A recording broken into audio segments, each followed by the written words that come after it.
राधे राधे, जय श्री राम। मैं अपनी यूट्यूब चैनल पूनम सरिता संगीत में आप सबका तहे दिल से स्वागत करती हूँ और आप सबके लिए ईश्वर से मंगल कामना करती हूँ।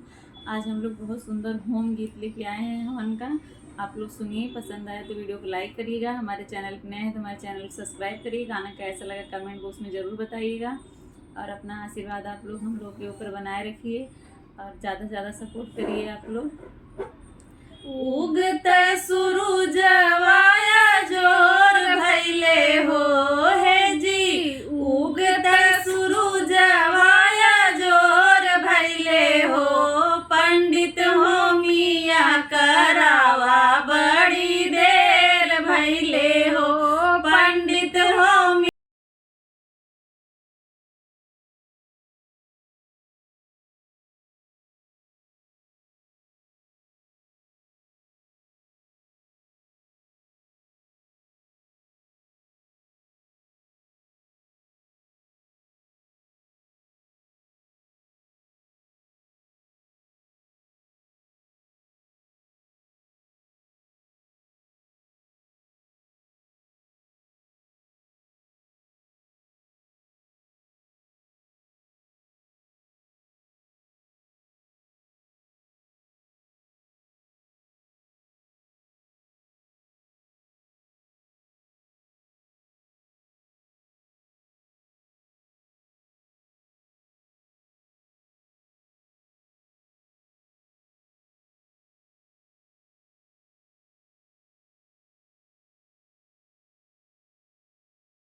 भैले हो।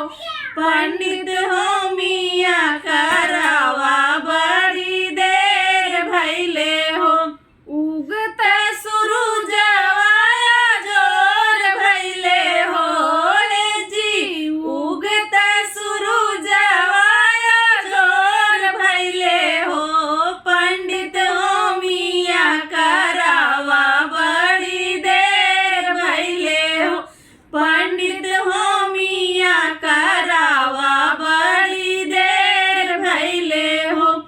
हवन के धुन सुनी कृष्ण जी आए। हवन के धुन सुनी कृष्ण जी आए। कृष्ण जी आए संग दाऊ भी आए। कृष्ण जी आए संग